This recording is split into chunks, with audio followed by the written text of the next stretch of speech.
Hello, and welcome back. This is the second part of today's extraordinary event, I would like to say.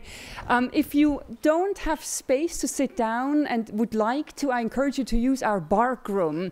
And the name bark comes from the material, not the sound. It's covered in tree exteriors, and you'll recognize it just around the corner. There's a live stream of Charles Esche's lecture.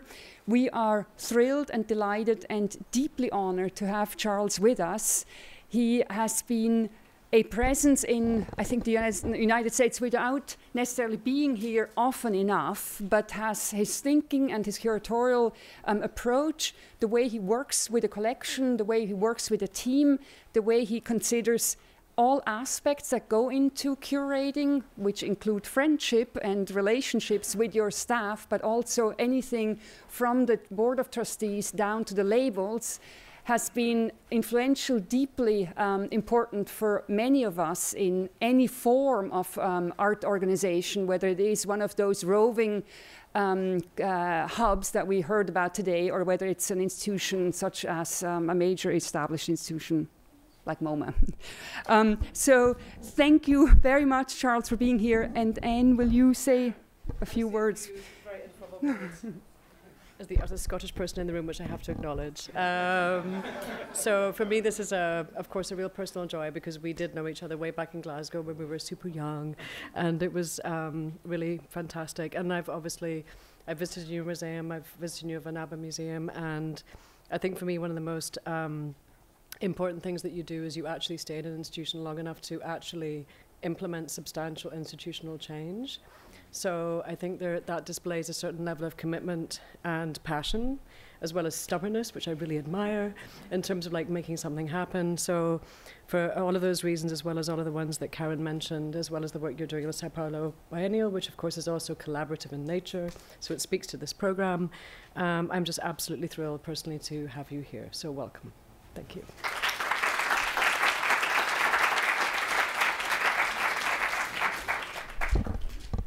Thank you. That was really embarrassing, but I appreciate it. And it's really nice. I have to say, we did know each other 20 years ago, and Anne doesn't look any older. And I know I look considerably older, unfortunately. But thanks very much indeed. Also to Vera List, and I have to say that the Karen and the program at Vera List is also something that we very much acknowledge as something that within the United States we're interested in and aware of very much your work, and I think that work is important, because it's only through collaborative building of an argument, of a project, that actually we can get anywhere. It's not about the ego, which is why these prizes and things like that are quite problematic in many ways. But it's about trying to construct something together. And I think if I can maybe preface my arguments by complimenting the panel and saying I actually felt quite jealous in some ways about this idea of precarity or precariousness. I never know why we got stuck with precarity, because precariousness used to be the word, but anyway. Precarity of these institutions and the kind of the I mean, we could call it the self-exploitation that's at stake in terms of this constant 24-hour drive to produce something. But it got me jealous because, of course, as Anne rightly said, it's an institution is a institution, and instituting take many forms. But the established institutions, you have to have a different relationship with. You have both an issue of a tradition, which needs in some ways to be maintained, but also constantly to be challenged. And part of the cycle of discourse, I think, of agonism, if you like, which exists within the institution, is with its past and its future. So this is one of the points of tension. And I suppose I'm interested in points of tension. I mean, that's, you know, maybe rather like working in Northern Ireland. It's like the points of tension are the places where things happen. Yeah, if you know, that's why the Netherlands is incredibly dull in many ways until recently. But it's this point of tension that actually make possibility. And I suppose this point of tension points to one of the core issues at the heart of a conference about collaboration and about collectivity, because also that implies an idea of tension and of antagonistic or agonistic coming togethers, I think. It's not coincidental that hospitality and hostility come from the same root. Yeah, and this, of course, has been spoken about by Derrida in terms of hospitability, which is not an easy word to say, which is why it never really caught on. But nevertheless, this idea of incorporating the hostile and the hospitable in the same moment, perhaps we could think about friendship also, and what would be friendly enemies. Yeah, something that Chantal Mouffe talks about, that maybe this friendly enemy is the way that we need to understand these relationships, rather than this sort of soft social democratic, I despise social democrats, I have to say, social democratic notion of friendship and of smoothing out the difficulty, smoothing out the points of tension. Yeah, a lot of the efforts in Western Europe in the last 50 years since the end of the Second World War have been about this process of smoothing out. And while that was very necessary as a healing process after the Second World War, I think we see in the last 20 years or 25 years that this smoothing out has meant essentially that discourse has died in a certain way in the political field, because there's an attempt always to incorporate the new. And the only people that are actually pushing in any direction are the populist right. So actually it's better to have a certain antagonism, a certain struggle for meaning over a field that is collective, you know, a field of, we could call the political if we want. That struggle for political meaning is what's important. And at the same time, I think that sort of reflects on my on my sort of envy a little bit of the network and the groups that you have, because I think in that struggle you learn an awful lot, and sometimes within a situation like Van Abbe Museum, or even within Sao Paulo, we're kind of struggling amongst ourselves, but it's really good to have this sense of otherness. You know, the fact that you're separate institutions, as well as institutions together, I think really helps to encourage this agonism, which is actually a healthy discord, yeah? A healthy discord rather than an unhealthy sort of symmetry of position. Or what would say an unhealthy chord. So in a sense, the talk that I'll do doesn't really directly touch on this question, though you might see some of these tensions in it. But it does touch on perhaps one of the other polarities or the connections between two paradoxical terms or oppositional terms like hospitality and hostility, when we come to the idea of collaboration and instrumentalization. And I think these two are quite interesting to put. And I'm going to talk about 3 projects which I think have elements of both merged, mixed, and turned about, entangled, which is always a nice word, entangled within them, so that they actually come out in the end not clear who's instrumentalizing who's collaborating with who, what use is being made of each other's friendship, yeah? Or friendly enemy relationship. So what I'm going to do is to talk about 3 projects that I've been involved in. 2 from the Van Abbe Museum. It'll be mostly Van Abbe Museum, I'm afraid. And I hate this because it always comes across as propaganda, yeah? But I kind of want to use these as examples of what we could talk about. And of course, it's easier for me to talk about examples I actually lived through than examples which are drawn from the page of a history book or something. So this is how it's going to be. But forgive any propagandist element. I will try and avoid it and try and also be self-critical, which is very important towards these projects. But I'm happy also to listen to criticism, because that is how we learn. Yeah? If we have this project to build which is bigger than ourselves, then the project has to be subject to critique in which it can be developed.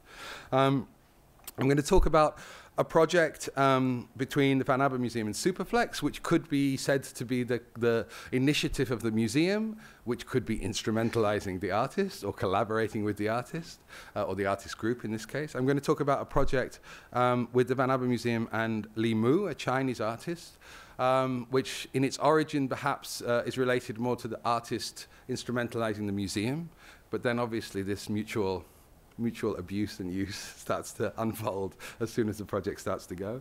And I'm going to talk about the Internationale, which is a confederation of 6 institutions. I'm going to illustrate it just with a couple of pictures, and then a little bit boring section where I'm going to talk about the mission statement of the Internationale, because I want to talk about how that collaboration actually unpacks itself in words, and how that and whether that's productive or not, certainly. So that'll be the talk, and then I hope we'll have a chance to speak to each other. afterwards. I'm going to put some water in it. So it's talk is kind of called Using It. I'm not sure that's a great title, but I wanted to foreground this idea of use. Yeah, and use obviously has that idea of instrumentalization. Use is a tool, an instrument, but also use, it seems to me, is an interesting counterpoint to the idea of possession. And there's a writer, Stephen Wright, who's been working quite a lot on this, and I recommend you look at his discussion of useology, as he calls it. Again, another neologism that we don't necessarily need, but nevertheless, this idea of use being a topic which can get away from possession. You know, if we talk, it was interesting that Karen said that we had any influence over the moment. I think that's absolutely not. I don't think they have any idea what we're doing at all, and I kind of hope they don't, to be honest. But the idea, the possession, of course, is completely tied up in the moment. Yeah? Not originally in Alfred Boe had this idea that the works would be moved on to the Metropolitan Museum after a certain period of time, but very quickly it's become caught up with the idea of possession. So the question of use of the Museum of Modern Art's collection rather than its possession is maybe an interesting question to ask, like how could it be used rather than how could it be owned? So that's I probably shouldn't say that in New York. I forgot that I was in New York for a moment. Sorry. I realise it's not very diplomatic, but anyway, it's out now. So I'll talk about these three projects, and as I say, it'll be a little bit descriptive, but I hope you can try to put it into this framework, and I'll try and extract from it at certain points where I think the core antagonisms or the core dangers might lead from, and I'm happy to answer questions. I'll try and go through them relatively quickly. I'm not talking too fast, am I? It's you're an English-speaking audience mostly, so it's good. Okay, this is a project called Free Solowit. And as you see, it's kind of Superflex and Van Abbe Museum, which could, immediately throws up horrible, frightening aspects of authorship and the fact that, there might actually be some institutional authorship here. But given it's Superflex, they're also a kind of institution. So exactly who's claiming this idea of non-authorship or of facilitation that the museum did. But to explain a little bit the background and then to show you some images, we invited the Danish art group Superflex in 2008, probably a couple of years before this project happened, to do a project in one of those, very standard and regular invitations to people. I'd worked with them over the years since they were quite young and sort of knew them quite well. And I said, come here and let's try and work something out. Let's try and put something together. But at the same time, I had this question, and we had this question as an institution. I think in 2008, there was much more agonism in the museum than there is now. So now it's much easier to say we than it was a few years ago. I think there was some of us were interested in this question, which was the question of what do we do with this ridiculous, in a way, ridiculous collection that we have. This collection of objects which no longer have really their context. They mostly, from the minimalists, mostly made in this city here in New York, and therefore are very, very parochial in the sense that they belong to this particular history of this particular country in this particular city, and then they're stuck in this provincial little town in the Netherlands. And what can that mean? What does that? How can we talk about that gap? Which is maybe greater now than it was when they were first produced, when there was a different relationship to the United States in the Netherlands than I think there might be today.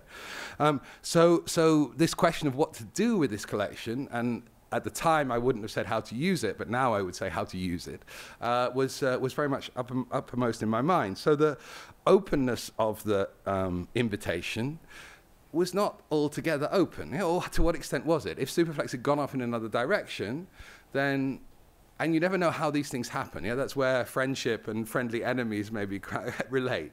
At what point do you say, yeah, but that's really not a good idea. Why don't you think in this way?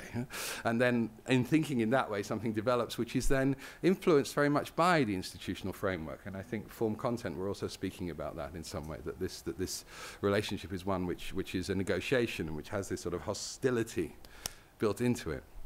So I think that this is how, in a sense, this developed. And then gradually the idea came up for thinking about what the certificates meant, because the certificates are actually the real value of all this work. I mean, the material is, in its conceptual basis, the material was not important. I mean, if you read the sentences on conceptual art, you understand that the material is just a byproduct. Yeah? The work, or Lawrence Wiener's, the work may or may not be made. I mean, this is not something which requires its production. But what it requires is a certificate, because that's the value of possession. Yeah? So that's what you have. So working through the certificates, we realized that all the certificates, or all the certificates that we had in the Van Abbe Museum, it's not true for other collections perhaps, related to this period where minimal and conceptual work was being grounded in a sense. And you know, we are I say it's a ridiculous collection. We're also very lucky that we have access to this stuff. Yeah? So the great thing about the fact that we have this collection is that we have the certificates. Not only do we have these bits of wood and bits of canvas and print and paper, but we also have the certificates, which means that we can do something with it within the value system, which is different from if we just had bits of metal or bits of wood. And so that sort of started to fire things up. And then, to cut a long story short, Superflex put together an exhibition called In Between Minimalisms, which used the collection of the Van Abbe Museum in a relatively familiar way. I mean, here you see three works. I won't bother to tell you who they are. I'm sure you know who they are. But you can kind of see that this is a bit playing with the idea of a kitchen aesthetics. Yeah, you've got the tomato soup can, and you've got the desk, and you've got the cupboards at the back, if you like. So somehow, and there were sort of elements that were playing with that. The other image here is all the Bruce Nauman videos that we have in the collection, sort of filling the empty space of the Donald Judd. And you know, which is obviously very empty. Yeah? These Judds are always very empty, and so this sort of emptiness being filled is again things that they were thinking about. And obviously this is sort of cacophonous. I mean, it looks very relaxed and calm here, but actually it's quite cacophonous. Here we showed works Stanley Brown, Ed Ruscha, and at the back this work that you see here, which is kind of the crucial thing in the story, is a solowit piece. And as the project developed, this work and the certificate, which is shown alongside it, if you look just to the left, you can see a smudge, and that's the certificate. That this work became the subject of, in a sense, the whole project. And indeed, as we said, the project was called Free Solowit, which has a double meaning. Free and free, or I hope you'll get the double meaning in a bit. But this idea of what to do with this work, and one reason we chose this work is because the clear determination, at least at a certain point in his life, to not think about his art as being material is very, very clearly spoken by Solowit. Much less so by someone like Donald Judd, for instance. But by Solowit, he very clearly says it's the idea that counts. It's not the thing is just the product of the idea, but the idea is the work. So on that basis, we set about, in some senses, simply taking that idea seriously, and obviously in some senses, provoking it, provoking the questions of ownership and of value. So in the middle of this, in between minimalisms, in the biggest room in the center of this sort of suite of galleries which we have. It's 1,000 square meters. It's not a vast institution. We have another building behind now, which is bigger, but the original institution is only 1,000. But nevertheless, this is the biggest room. And in there, we set up a workshop where every day these people, what do you call it? Lassen. What do you call it, Thomas? Welding, thank you. Well, exactly, welding. These people were welding and cutting and doing various things to slowly, as you see, this object takes form, and painting it. And they were doing this during the opening hours of the institution, and they were doing it throughout the whole exhibition. They were more or less the same people, so it was interesting that in the first week they produced one, and by the 7th or 8th week they were producing about one a day. So they sort of, they were actually getting very nicely productive as far as we were concerned, which was good. And then the idea was that these works were then given away by lottery. So there's the free solowit. Yeah? So both liberation and no payment. So they were people could fill in a form, and quite a lot of people did, and they were then handed out to people in the street. And we've then documented it. I must get some images that we have.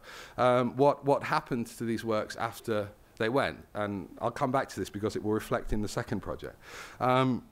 But these works obviously went out into the world in a way in which they're completely unconfined by the limitations of the art context. Yeah? So they are literally free in that sense, yeah? Rather like a caged animal. I mean, you might keep an animal caged because they're nearly extinct and you need to preserve them, but also you cage them. Yeah? So it's not necessarily this caging is necessarily destructive or against the will of the animal that might be happier to be in a cage than be outside being eaten. But at the same time, this process of liberation allows other things, or allowed other things, to happen. And so some of these works are still around. A lot of them, you can imagine, within the environs of Eindhoven itself, because as you can see, it was quite difficult to move. It didn't even fit into the back of a car, as you can see. And not sure what happened when they started driving off here. I think somebody would have had to walk behind holding that other end. It's not an easy thing to move. Yeah, it's a very awkward piece of art. It's bad design in that sense. Yeah, it doesn't really go. IKEA wouldn't sell it, not in this form. It would be a kit. All these difficulties of the work somehow became apparent in ways that would not necessarily be there in the original. So that's one project, and I would say that the question of collaboration is hopefully quite clear. The question of instrumentalization, I think, is also there. The question of hostility to certain rules of the museum, I think, are present in the sense that people are walking out. You can see in this top corner, this is actually the entrance to the museum. So people are walking out of the museum with an artwork. And this is kind of something that has a certain frisson of delight, yeah, if you like, breaking rules, yeah, because it's not generally the museums are opposed to that notion. Yeah, it's fine if you walk out with something from the shop, but to walk out with an artwork is a question. So that was kind of fun, but also one of the interesting things was the question of copyright, which I don't know whether I should say very much about it in New York, actually. But eventually, it's a long story, but eventually we got the copyright from Solowit's widow, who I never met, but I spoke to on the phone, who it was interesting. She said, but you should put a sticker on it saying it's a work of art by Superflex, because I should say that this work is signed by Superflex. And then I said, well, yes, but actually, Solowit never signed his work. What we have is the certificate. The certificate is the thing that connects it. And I said, we're going to give a certificate which says this is a work by Superflex, called Free Solowit. And at that point, then everything was fine. There were other copyright, intellectual property guardians. Guardians, is that a good word? Parasites, maybe better. That were actually less keen on it happening, but in the end, because of that permission from the estate, then we were able to do it. As far as I know, it still might be illegal. I'm not sure, but we haven't been pursued since then. It's the first time I've ever talked about it here, so I'm slightly nervous now. Anyway, it goes on. It gets worse, actually. So the second project I'm going to talk. So that's it. So we can maybe revisit it, but it hopefully gives you some idea of this this question of instrumentalization and collaboration being at stake. Yeah? And also friendly enemies, I would say, in the sense. I mean, I think that Superflex are friends in a sort of relatively conventional sense, although we don't hang out very much anymore, so that's the distant thing. But we did at one time when we lived in the same city. But I would also say that their hostility or their enemy relationship to the museum was kind of clear in the sense of the museum as a traditional institutional framework that wanted to preserve and to conserve its contents, yeah, forever. I mean, that's somehow, in some sense, in the rhetoric of museums, is this idea of eternity. You know, the work should be preserved as best as possible forever. There's not a sell-by date, you know, on the collection. So you know, this quite obviously things do get deaccessioned and do get thrown away and everything like that. I mean, this happens, but nevertheless, in the rhetoric, I'm talking about the rhetoric, the principle, there is this idea of eternity written into it. So the second project came about in some senses in relation to it. You know, it's sort of you open a door and people walk through the door and they go, if you can do that, then maybe it would be interesting too. And a Chinese artist who we'd worked with when we did a little project in Shanghai, which was part of a national presentation, which was kind of a dreadful thing to do. But I mean, it's nice if you do something dreadful and something useful comes out of it, you know, but also as an institution, you have these diplomatic tasks sometimes, and it was good that we did it rather than the Stedelijk Museum, because we're a small, provincial, irrelevant institution. The Stedelijk is a national institution, so if we do something national, then our politicians are happy, because they think, oh, the Van Abbe Museum is taken seriously in the corridors of power in Den Haag, in this case. So you know, these games are things that you're playing, yeah? So I could talk about that project in embarrassment, but I also want to say that, you know, there's a level of critique in this. And there were some good parts of it. Let me be fair.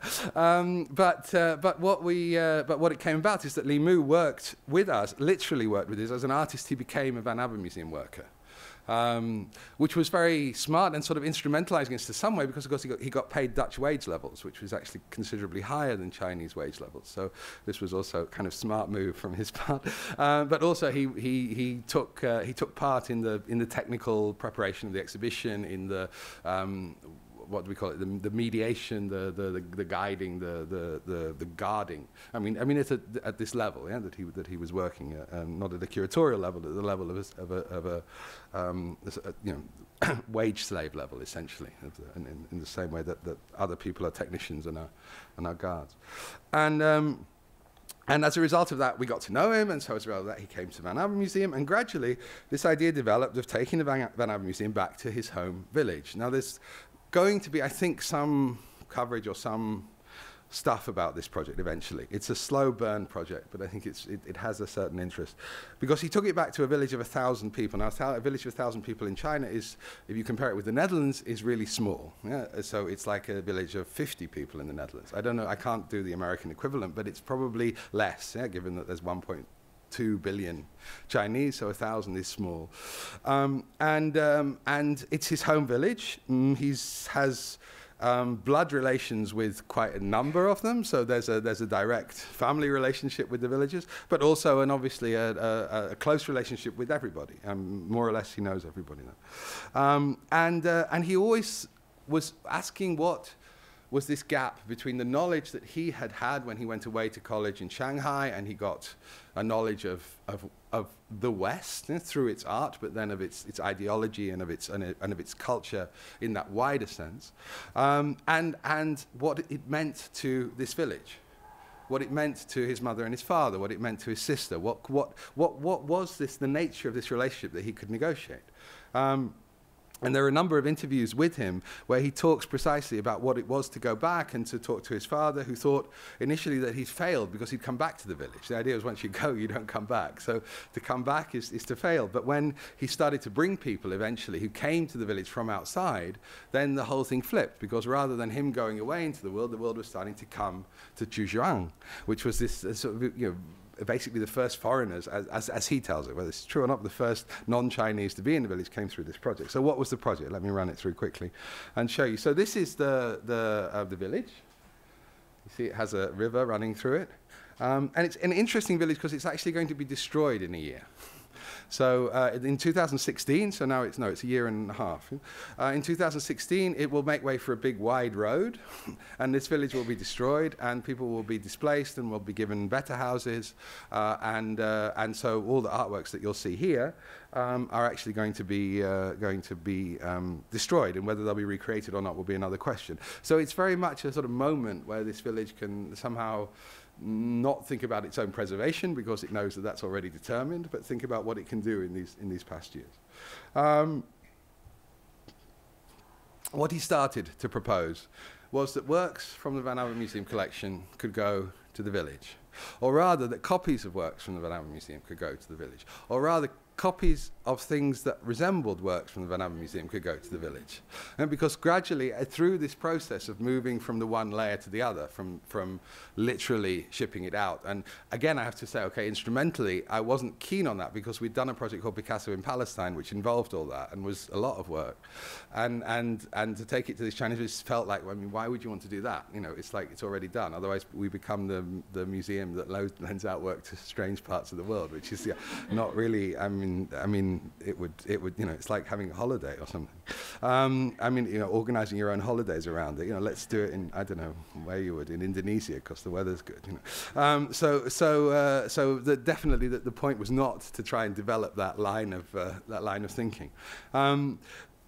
But nevertheless, he was stuck and persistent as well, I think. And then we started to think, well, what would happen if we do allow this to happen, in a sense, and we do support it. We do support it financially to some degree, but also we support it in terms of the logistics, because what he needs, if we're going to copy the work, is all the information about the work, which means we needed to photograph all the works better than they had been photographed in the past. We needed to take dimensions which you wouldn't normally need, because if you're going to copy a work, you need different information from if you're going to preserve a work. So these things started to be mechanisms that played in the museum. So the works would have to be installed and measured and photographed and taken and then sent to him in order to reproduce them.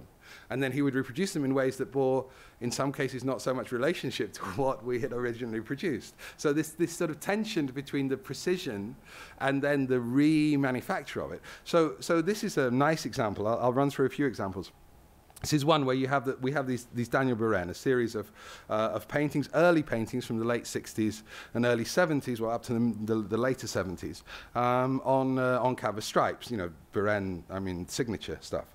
And what Li Mu wanted to do as a first gesture in the village is to set up a library. It's interesting because the kids can read. The parents, a lot of them can't read, but the kids can read. So it's really a library for kids. And he wanted to collect art books, initially books that we had in the library where we had double copies in the Van Abbe Museum, but then gradually extending it. And many people have given works, both private people and he might have written to the Vera list. I don't know, he was sort of writing to different people to ask for books to be sent. So gradually this library has developed. And he thought, in order to make a mark of the library, we could use the stripes. So you see already it starts to come from one idea of copying to another idea of kind of use, of making use of a set of techniques. So in the end, you can see that Daniel Buren becomes this little line here, and a library in English, which is obviously kind of strange, and a library in Chinese, is opened. And here is the librarian. You can see, actually, Daniel Buren is getting some quite heavy treatment there from the tractors that are driving past. But you start to sort of see this work, and then he starts to produce drawings, some of which are very literal like this, some of which are not, which are in a sense go back into the art circulation market and are actually sold. So they become then, in a sense, instrumentalized by him in terms of his own production. Yeah? And these drawings, I find them quite beautiful. I mean, they have an aesthetic quality to them. They're actual works of art that can stand up, I think, on their own. But the narrative, of course, behind this, as in any artwork, the narrative behind it is actually what starts to make them even more interesting, I think, as pieces. And go through a couple of others. So here you have the original proposal of the Dan Flavin and where it might be located. And then eventually it is located here. Here you see it next to another solowit. And this becomes then a lighting piece. And what's interesting is there are no lights in the village. So this is then the lighting thing at night. So people hang out. I mean, the kids hang out around the Dan Flavin because it's the place where they can see and they can be. So they have a sort of little, whatever, little sort of mini bar or mini club or something, just in the light of the Dan Flavin until they switch it out about midnight, because this is the Mu family residence, as it were. This is the actual, or the Li family residence, sorry. And then again, he produces these drawings, which again have this slightly exotic feel as well, that is maybe problematic, maybe interesting. And of course, I mean, part of a number of people that visited or saw this, the accusation against him was also of a sort of cultural colonialism, of bringing these things in.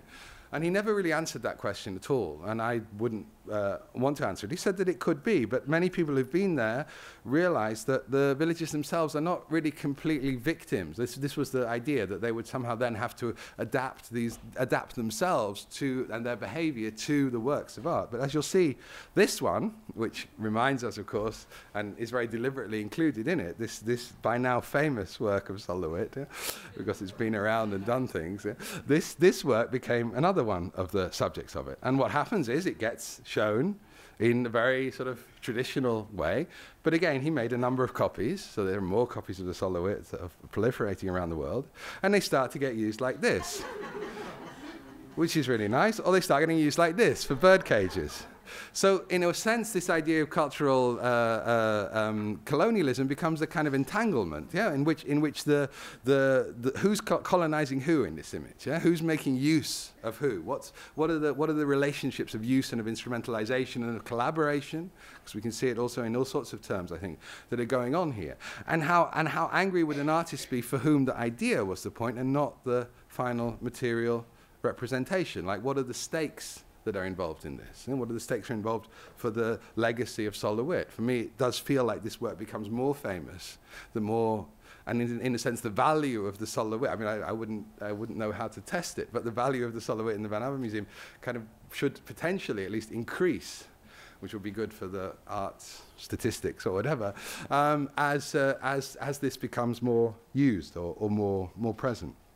And then he makes a drawing of it, which also, when he makes a drawing of this, so not of the solowit as it was originally.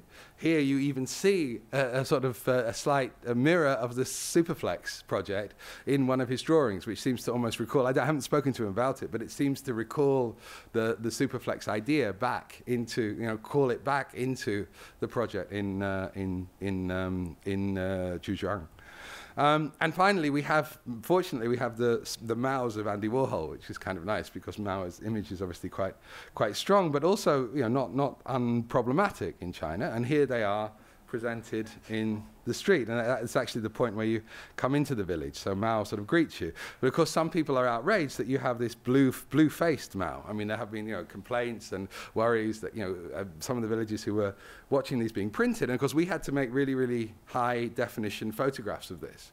So I mean, it's pretty hard, to be honest, to tell this from an Andy Warhol, which is also produced in a fairly, these are also screen printed from high quality images. So again, I mean, the status of the original in Warhol's work is something that I'm sure has been a subject of lectures, people standing here. So this question is just simply hanging in the air around these works.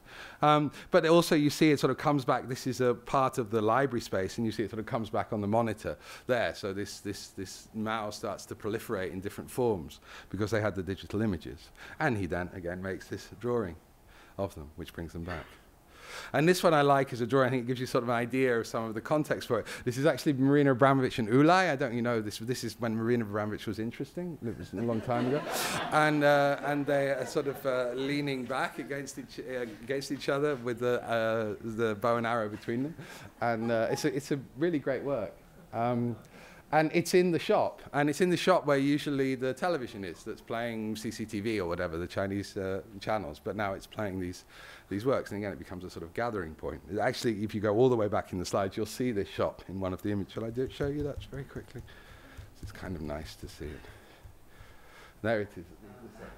Well, that's the shop.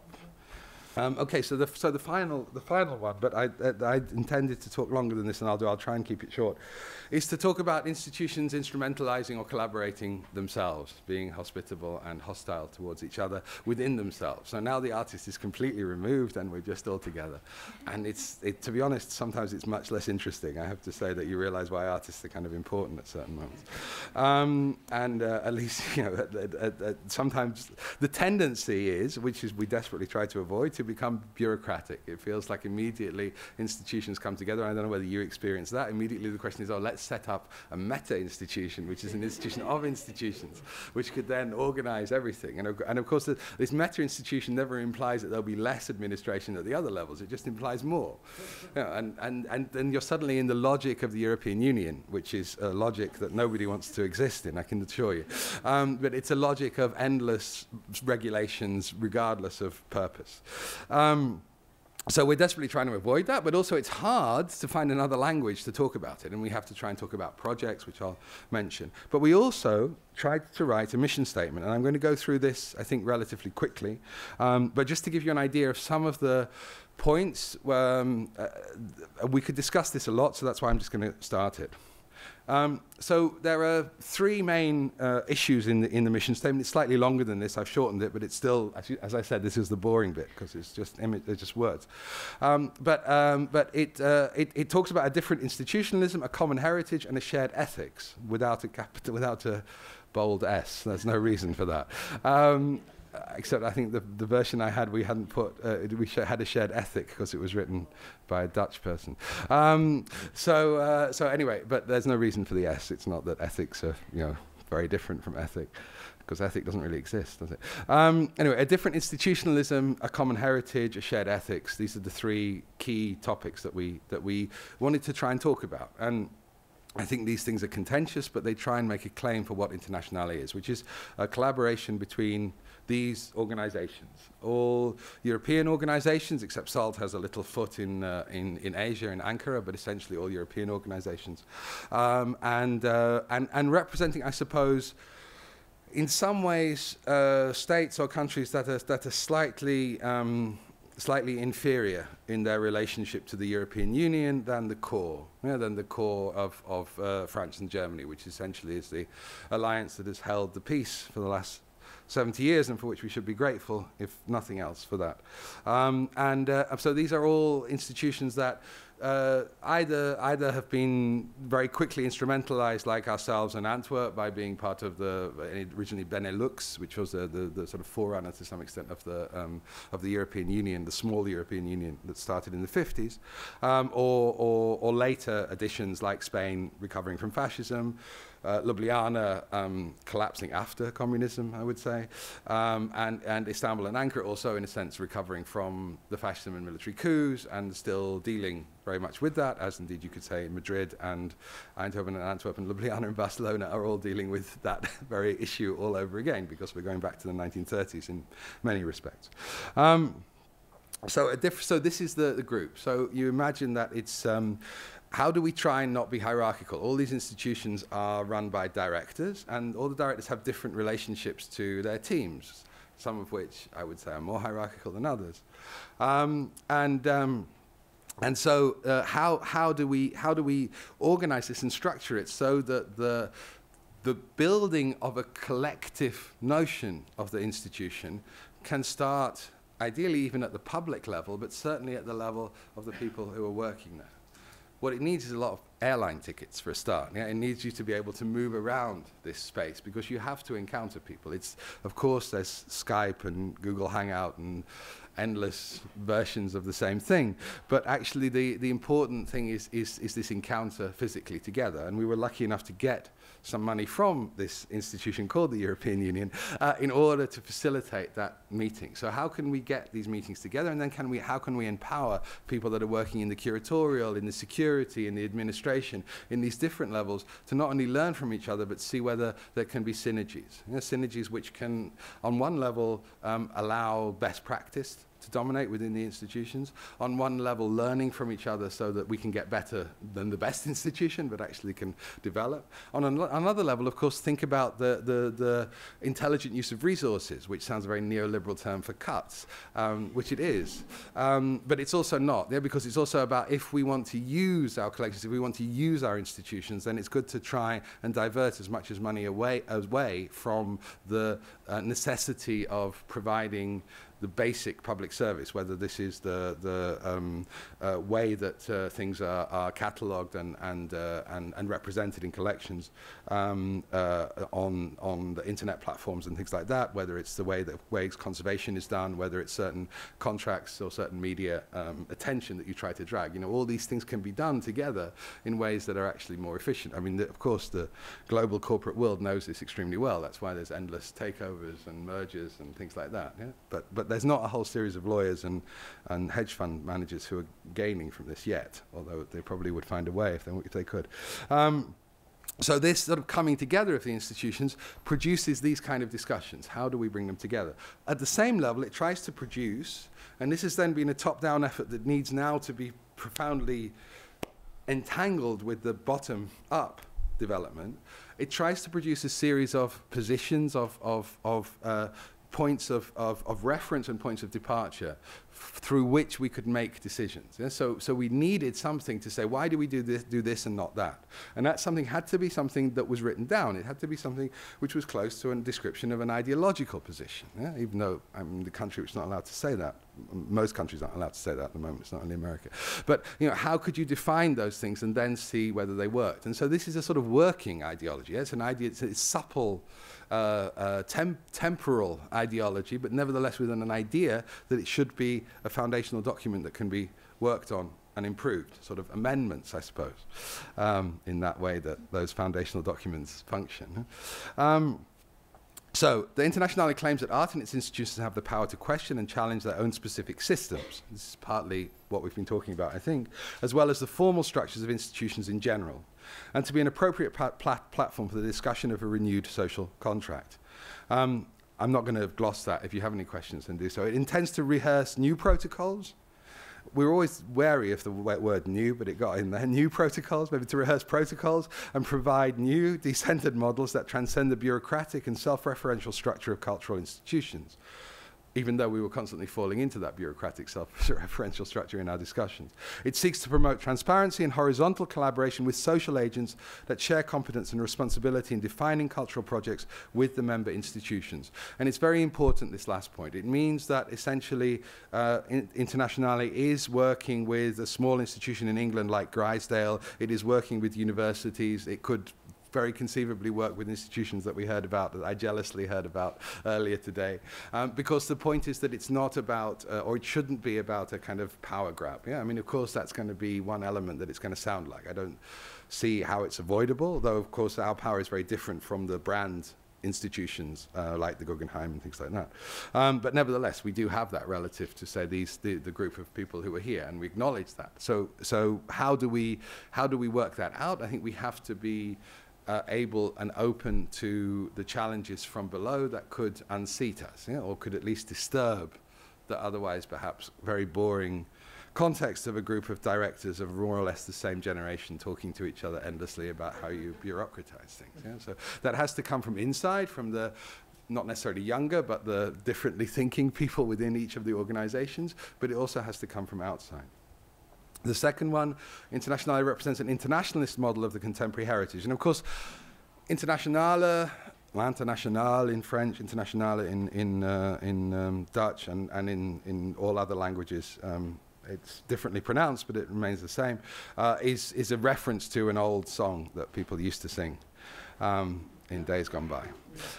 Internationale represents an internationalist model of the contemporary heritage, challenging traditional notions of exclusiveness, closure, and property. And there we're really thinking about use as being a way. The first program that we have is called The Uses of Art, and this is very much this idea of use being defined there. It defends the use of heritage. It defends the concept of the common heritage that is based on interconnected archives and collections, and it brings together those who view heritage as an active tool in the processes of individual and collective emancipation. This is an active living heritage that stands in opposition to the commoditized heritage and the way cognitive capitalism designs ideas of freedom and creativity. So there is more, I hope, more profoundly a sort of position in relationship to a mainstream corporatization of culture, which is going on all the time, and which commodifies identity, commodifies culture in order to sell it back to you. And this great capacity that the market economy has to sell things you already have back to you at an inflated price. So it sells your own identity back to you when you already had it. Weird, but we all should, including me, we all fall for it. I got a smart shirt for the dinner a couple of days ago because I know it's being sold back to me. A shared ethics. The ethics of Internationale is based on the values of difference, solidarity, and commonality. And I think this comes into the core of the idea of what it is that we are as local institutions and how this locality is negotiated with the idea of the international. Maybe I can give one very quick example of this, which was a project we did a couple of years ago, which was called The Spirits of Internationalism, where we tried to look at the period 56 to 86, which is essentially the period of US hegemony in all forms, but also in the art form, and how that had excluded reckoning of artists from Ljubljana, from Barcelona, also from from Antwerp and from Eindhoven in the Netherlands, because they used perhaps the wrong languages that weren't amenable to incorporation into this discourse, U.S. Hegemonic discourse, or they were simply not able to travel sufficiently to be able to be reckoned with that, and how they could be brought back into the story. So we showed a number of works together with the Judds and the Flavins and the Lewits, which had been canonized already for this period. So the ethics of international is based on these values of difference, solidarity and commonality, difference in the collections, like not to try and reproduce them, not to do like the Tate does, for instance, where they have their Latin American collection, they have their Asian collection, they have their Middle East collection, they have their Antarctic collection, they have their, you know, whatever. I mean, you know, this sort of way that the world is divided up in a way that, I mean, you know, the Spanish and Portuguese should be familiar with from the 15th century when you split the world in two. It's kind of the same mentality, no? It comes back to that. So the ethics of internationality is based on these values. It is based on expanded access and participation in the processes of knowledge. And that's, again, where the smaller institutions, I think, have to come in and are in, but I hope will come in more and more, to the extent that they'll be running certain aspects of it, and in the process of, and thus take a stand against the dominant mode of the production of subjectivities, what we've just been talking about. L'Internationale also serves as a dispositif for making visible the standardization of individual and collective beings, and defends the critical imagination of an art as a catalyst at a time of crisis for the notions of the civic institution, citizenship, and democracy. I'm just going to talk about very quickly about two projects and show you some images, then I'm going to finish. This is one which was a conference that we were all funded. It happened in Madrid, but we pooled our resources in order to make it fun. It's called the New Abduction of Europe, not abducation of Europe. The New Abduction of Europe, Debt, War, and Democratic Revolutions. And this is the website. I can't really talk about it. I think it was an interesting conference. It was kind of half successful, half a failure, because it was a conference, and I don't think that's the mode that actually works in where we want to go, because, of course, just like now, this is really, really hierarchical, because I'm talking and you're not. Or you don't, no, it's not I'm talking and you're not. I'm allowed to talk and you're not allowed to talk. That's the point. Yeah, the permissions. Yeah, but you feel awkward, huh? No? Come up then. Maybe it is, but then we need people like Sarah to come in and actually interrupt, you see. That's the point. And not enough people do that. You're an exception. And then I want to show a few images of a project which just closed last week, which is the Museum of Arte Util, which is a museum of Arte Util. What do I want to say about it? It's a huge project which involved a lot of collaboration, which was a sort of instrumentalization of Tanja Bruguera and Tanja's instrumentalization of the museum, which I think went on. So she was the guiding force behind it, but an awful lot of other people, including Stephen Wright and Brian Holmes and various people who have been sort of gathered around this community that we have in the museum for some time, have been re-engaged, or not re-engaged, they've always been engaged, but they've been engaged in this particular project and in talking it through. And what we did, we set up an archive, which you can see here, an archive of 600 projects going back to the 19th century, which we defined as Arte Util. So in a sense, it's to try and write an art history, which writes through the notion of Arte Util, rather than the notion of aesthetic innovation, if you like, or of a modern discourse. And then a number of these projects were played out within the space. So this is Apollonia Sustasic's work, which is called Light Therapy Room. Here is a project called The Honest Shop, which is more or less what it says, and this brings the community together. So people make things, they put it, and then you have to pay, but there's no till. I mean, you have to voluntarily pay in order to buy the stuff, which was very nice. And only problem is that the museum shop sales went down because people were buying more things in here than there. So the administrators were a bit annoyed about it. So now we have committed, because we've been using Arte Util in the museum as a way of also changing some of the protocols in the museum. And so hopefully this idea of the Museum of Arte Util will continue beyond the actual exhibition, and it will continue in the modes of behavior of the institution itself. This is the Honest Shop again. And this is Wochenklausur, who are an Austrian group who've done a number of projects. These are some of their projects, and they did an actual project looking at a particular area in Eindhoven, which is about to be gentrified, or people are about to be displaced. And that project is ongoing in a place called Woensel West, which is not really on the outskirts of Eindhoven, because there isn't one. It's small, but it's not in the center. And here is the sort of propaganda room, which these belief systems, the belief posters were gradually added through the contribution of participants, users, because we didn't call them visitors, and we kind of don't want to call people visitors anymore. We want to think of them as users of the institution, users of the museum. And there were a lot of workshops and discussions. We had a room called the Room of Controversies, where certain questions would be asked and people could decide whether it was Arte util or not Arte util. And those processes produced quite a lot of discussion and conversation. It was interesting, the Light Room had meetings of the City Council in it, because they came and did it. There were meetings of some of the corporations who are based in Eindhoven who actually used the space. I don't know whether they made any better decisions, but it was interesting that there was this kind of mixing of use, and that the institution became, in a sense, useful in certain ways which it hadn't been in the past. That's it. Thank you very much.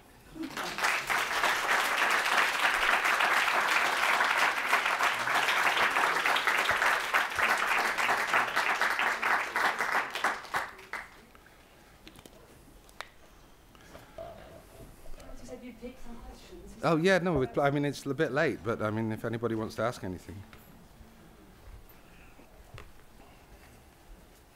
Sarah has to ask something.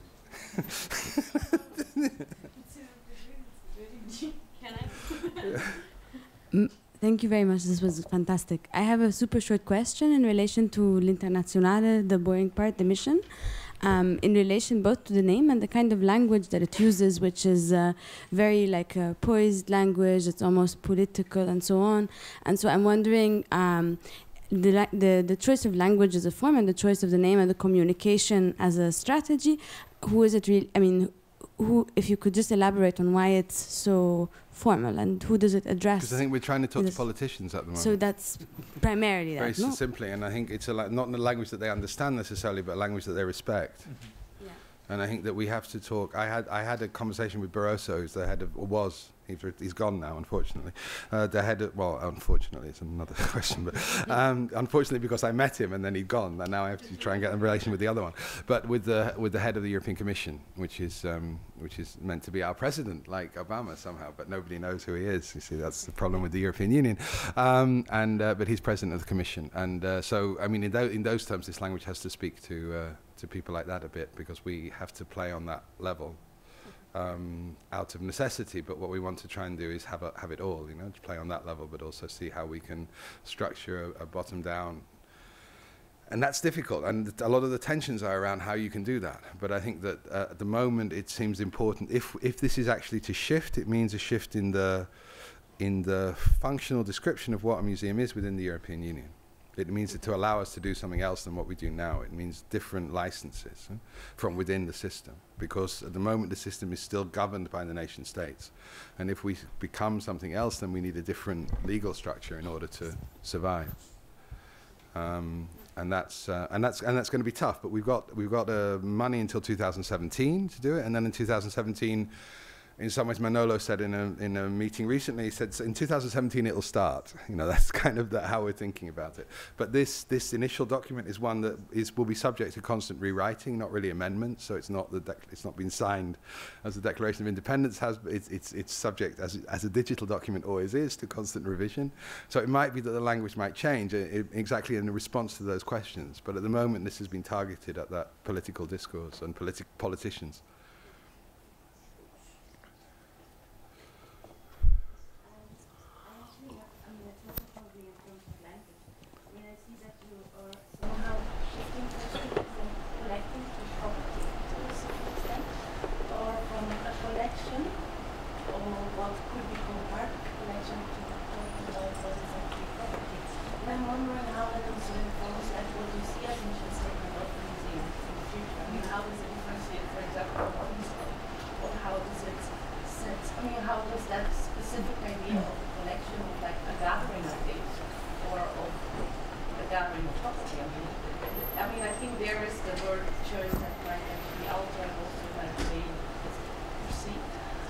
Relating it to using it, I mean, doesn't mean that the collection is a finished object. know, I mean, like how strong is the idea of collecting or creating a museum in the now, even though you might try to avoid different ideas of now, or simultaneous ideas of now, for example, don't understand. I mean, it's an open question, but I think it's a lot. No, and I think it's a really good question. I kind of understand it. I wouldn't say property, I'd say ownership, which is maybe slightly different. I think that's the thing, because property more relates to land rights, it feels to me, and ownership is really, you know, it's the ownership of the certificate that is at stake, yeah? And that's why money is exchanged within the art market. Yeah? So ownership is what a collection is. I mean, a collection is defined by ownership. If you own it, you have it, and therefore you've collected it. If you don't own it, then you're not a museum, and you're a Kunsthalle, and you just borrow it. You know, obviously you have it, you use it, but it's not your property, if you like. Yeah, you don't own it, so therefore you have a different relationship to it. So the thing that we have is we own this art. Yeah, the city of Eindhoven owns it, and we own it as part of the city of Eindhoven. We, the museum, own it. So obviously, when you think about this collection all coming together, sort of being a singular collection rather than a set of, then suddenly you have a huge new collection in a certain sense. Yeah? I mean, you have huge things which you start to investigate, and you realize stuff that's in Reina Sofia that nobody in Reina Sofia has been interested in about for a while. But actually, for us, it's like the gold mine. Yeah. And vice versa, stuff that we're horrified to own, you know, actually, and would cheerfully give away, except it's difficult to do that. But there would be interest from another institution to see what could be done with it. So I mean, that's been very interesting, and that's been part of one of the conversations. The question of buying work now is really interesting, and I think there are really divided positions on this. There is certain responsibility to buy work, and one of the rhetorics, which I think less and less sustains itself now because of the nature of the art market, was that a museum buying a work was supportive of the artist. You know, it supported the art, but basically it supports the artist's price these days rather than the artists themselves. Yeah? So it supports the art market, I think, more than the artist.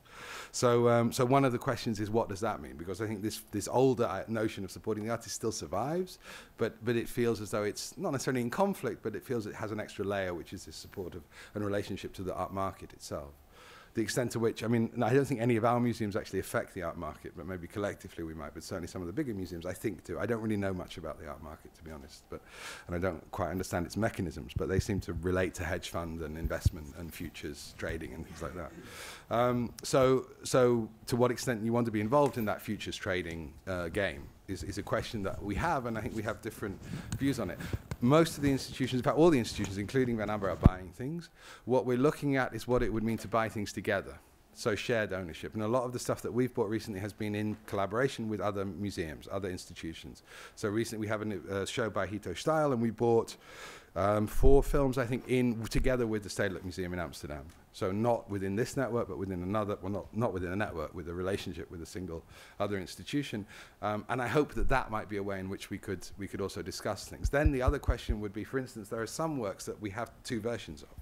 There's a James Coleman that's in Makba and a James Coleman that's in Van Abbe. So maybe we could realize that asset, if you like, to talk in the terms of the institution, and put that back into Internationale as a collective pot of money that could buy collective works. That might be how, you know, if we stripped our collection, saw the doubles, rather like a library, you sell the doubles, then you get the income, which can then generate. Now, that's a little bit controversial in some places, and then you have who would sell it? Then which would it be, Van Abbe that sell it or Makba that sell it? You know, so all those kind of discussions haven't happened yet. But those are the kind of possibilities in relation to the collection, I think. But every one of the institutions is still going ahead, more or less, and buying. Another thing, we're buying some Ion Grigorescu now, and Moderne Gallery have quite a lot of Ion Grigorescu. So we're working together with them so that what we buy, if you put the 2 together, they have a really good representation of his work, so that they're not duplicated, but also that they make sense with each other, so that in a sense, they're 2 halves of one thing, and we have the opportunity to get some. And Moderne Gallery already has that. So that's another example of how these collecting decisions are being effected in all sorts of very pragmatic ways, but also in this rather more complicated way of whether it's right to buy anything at all. And I think, and the other discussion, which I tried to go into a bit, is the movement from ownership to use. So therefore, can we get permission to use these collections? So we don't need to own anything if we have permission to use it. And that relates to Arte util as well, because we're keeping the archive, but we're keeping the archive as something that we can use, not something that we own. So it's on the internet, and it's free, and anybody else can print up the sheets and can replay the works, except they have to get the permission of the artist, who might not always agree. So, you know, there's all those issues. But essentially, our archive is sort of open source, but also we use it. And so the Van Abel would be a source for that archive, which would maybe know more about how to address it than other institutions, just through the experience that we have, how to use it. We would have the, you know, we'd have the user manual before other people, I suppose. That would be the advantage that we'd have.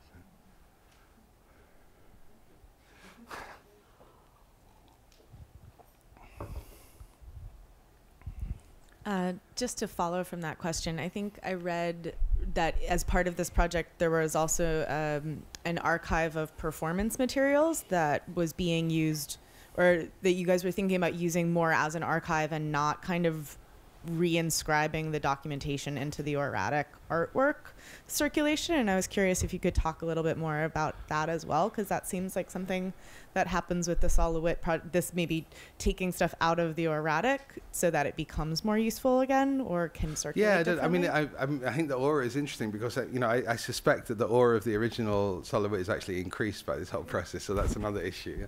Yeah. But yeah, I mean, well, one thing we did a presentation of the collection where we have what we call a do-it-yourself archive of the period 65 to 85, which seems an appropriate period to do it in, because that was when artists were interested in challenging some of the modes of distribution and of the art market, which they're no longer interested in the main in doing. So that process was something that we wanted to try and show through that. So you have a huge screen divided into small little screens, and you can see all the films at once, and then you can choose different formats to see it, and then you have all the print works that we have, which are quite extensive for that period because the museum wasn't very rich, and the photography and things like that, and you can actually pick the things up. And I mean, remember, it's a small provincial museum. You couldn't do this in institutions here, but you know, you can pick things up and you can put them on. You can make exhibitions yourself, basically, through selecting works, video and print and other material and books and everything. So we combined.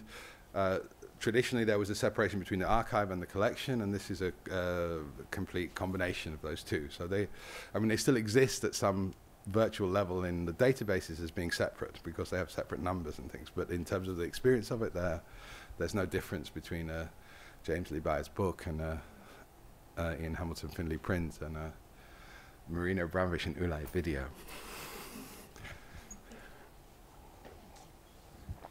Hi, I'd like to ask a question of accountability, because I think I don't understand, although I really genuinely appreciate how you put the mission statement of International,